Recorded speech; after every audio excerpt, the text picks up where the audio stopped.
नमस्कार दोस्तों। ममता बनर्जी ने करीब 29 साल पहले 1997 कांग्रेस तोड़कर मुकुंद राय के साथ में मिलकर तृणमूल कांग्रेस यानी टीएमसी बनाई। उन्होंने सीपीएम, सीपीआई और कांग्रेस को खत्म करने के लिए भाजपा की पश्चिम बंगाल में एंट्री कराई थी। अब दोस्तों ये सब आप सुन रहे होंगे तो आपको अजीबोगरीब महसूस हो रहा होगा, लेकिन आज ममता बनर्जी की एक एक पोल पट्टी खोलकर आपके सामने रख दूंगा। मुकुंद राय बाद में भारतीय जनता पार्टी में चले गए, जैसा भाजपा में तमाम नेता गए हैं। अभी लेटेस्ट में अगर बता दें तो शुभेंदु अधिकारी ले लीजिए। 1999 में ममता बनर्जी भाजपा के नेतृत्व करने वाली राष्ट्रीय जनतांत्रिक गठबंधन यानी एनडीए की सरकार में शामिल हो गई और रेल मंत्री बन गई। तो सुना होगा कि सच नहीं है कि रेल मांगा गया था, नहीं मांगा गया था, नहीं मांगा गया था तो नहीं मिलेगा। 2001 आता है कि शुरुआत में जब ऑपरेशन वेस्ट एंड के जरिए रक्षा सौदा में रिश्वतखोरी का बड़ा मामला उजागर हुआ तो ममता बनर्जी ने एनडीए की सरकार से अलग हो गई, जैसे वो पहले कांग्रेस से अलग हुई थी। अगस्त 2001 में बीबीसी के एक इंटरव्यू में जब ममता बनर्जी से पूछा गया, दोस्तों आप इस मामले को बड़े बारीकी से समझिए कि उन्होंने अपनी पार्टी को एनडीए में लौटने की संभावना है, तो उन्होंने कहा, जवाब दिया, हाँ, टीएमसी का घोषणा पत्र के मुताबिक भाजपा हमारी स्वाभाविक सहयोगी है। और आज जब भाजपा वहां पे सरकार बना ली है तो यही टीएमसी के लोग सर और पीठ दोनों पीट रहे हैं। धीरे धीरे बढ़ता रहता है। आता है 2003 जब ममता बनर्जी फिर से एनडीए की सरकार में शामिल हो गई, मगर कई महीना बिना विभाग की मंत्री भी रही। मतलब मीठ मीठ गुप और तीत तीत थूक। 2003 में ममता बनर्जी ने राष्ट्रीय स्वयंसेवक संघ के मुख्य पत्र पंचज के तत्कालीन संपादक तरुण विजय की कम्युनिस्ट आतंकवाद पर लिखी गई पुस्तक के विमोचन समारोह की शिरकत की। तरुण विजय ने बंगाल की दुर्गा कहकर उनका स्वागत किया। दोस्तों आपने कई बार सुना होगा कि ममता बनर्जी को लोग बंगाल की दुर्गा भी कहते हैं और बंगाल की दीदी भी कहते हैं। भाजपा के राज्यसभा सांसद बलवीर पुंज ने सदन में बोलते हुए कहा कि ममता बनर्जी के लिए कहा कि हमारी प्यारी ममता साक्षात दुर्गा का अवतार है। सोचिए दोस्तों, पुंज का आप भी 15 दिन पहले ही निधन हुआ है, जैसा आप लोग जानते भी हैं।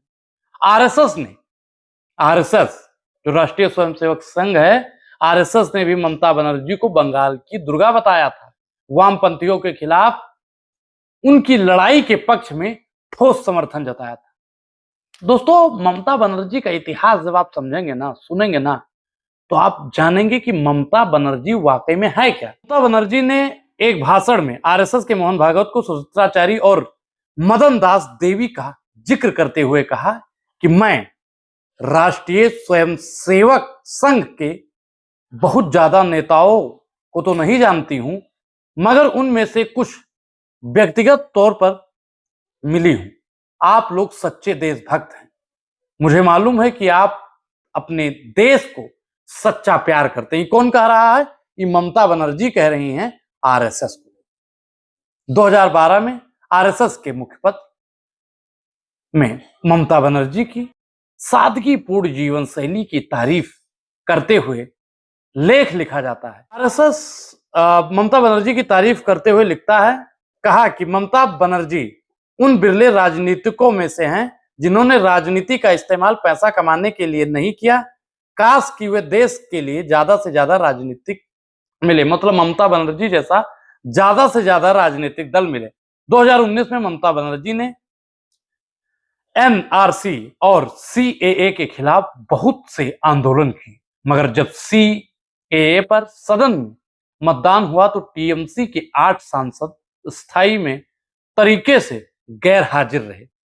दोस्तों सोचिए कि आंदोलन एक तरफ ही लोग कर रहे हैं, दूसरे तरफ गायब भी हो रहे हैं। ममता बनर्जी ने इन सांसदों से माफी सकती और उनके खिलाफ कोई कार्रवाई भी नहीं। 27 जनवरी 2020 को जब भाजपा सरकार के तत्कालीन वित्त राज्य मंत्री अनुराग ठाकुर ने घोषणा की कि गोली मारो सालों को जैसे नारे लगवाए गए, तो टीएमसी के नेता शेख आलम ने सीए का विरोध करते हुए प्रदर्शनकारियों पर मुर्शिदाबाद में गोलियां चला दी।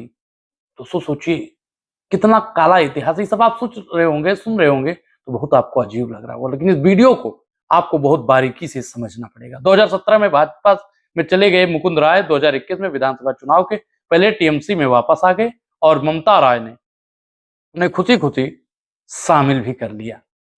चुनाव का दौर मुकुल में पत्रकारों के बीच बातचीत में कहा कि BJP is equal to TMC. 2020 में ममता बनर्जी ने उपराष्ट्रपति चुनाव में विपक्ष के उम्मीदवार मार्गरेट अल्वा के साथ देने से इनकार कर दिया। बाद में ममता बनर्जी के सांसदों ने मतदान में हिस्सा नहीं लिया, एब्सटेन किया। जगदीप धनखड़ जीत गए। ममता बनर्जी ने उन धनखड़ की मदद की जिन्होंने बंगाल के राज्यपाल रहते हुए उनका जीना हराम कर रखा था। दोस्तों, अब आप सोच रहे होंगे कि ममता बनर्जी ने ऐसा क्यों किया। ममता बनर्जी का काला सच आपके सामने अब आ रहा है। अभी सितंबर 2022 में ममता बनर्जी ने आरएसएस की दिल खोलकर प्रशंसा की। कहा कि संघ में बहुत बड़े बड़े और अच्छे अच्छे लोग, संघ अच्छा संगठन है। तो हम तो कह रहे हैं कि टीएमसी अभी हार गई है तो संघ जाके ज्वाइन कर ले या टीएमसी को संघ में विलय भी कर ले। खैर, 2024 में पहले नीतीश कुमार द्वारा बनाए गए इंडिया गठबंधन के संयोजक में पद पर नीतीश कुमार जी को नियुक्त करने का ममता बनर्जी ने तीखा विरोध किया। नीतीश कुमार का जिक्र होकर भाजपा के साथ हो गए। दोस्तों, सोचिए कि ममता बनर्जी ने नीतीश कुमार का विरोध यहां भी किया था, लेकिन आप लोगों के समझ में नहीं आ रहा होगा, इसको बारीकी से समझना पड़ेगा। 2024 के लोकसभा चुनाव में ममता बनर्जी ने इंडिया गठबंधन के साथ चुनाव लड़ने से इनकार करके अकेले चुनाव लड़ने का ऐलान किया था। अभी भी इसी समय भी वाला जो चुनाव हुआ, अभी जहां ममता बनर्जी मटियामेट हुई, वहां भी ऐसा ही किया। कांग्रेस भी कह रही थी कि हमसे गठबंधन कर लीजिए। 2024 में लोकसभा चुनाव में नरेंद्र मोदी फिर से जीत गए। और दोस्तों, जैसा आप लोग जानते हैं कि बीजेपी ही टीएमसी है, टीएमसी ही बीजेपी है, और इसी तरह BJP, BSP, SS, JDU, TRS, YRS, PDP और एएपी के बाद में टीएमसी भी वही अजगर खा गया जो इन तमाम पार्टियों को खा गया। दोस्तों, अब आप अजगर किसके लिए इस्तेमाल किया गया है?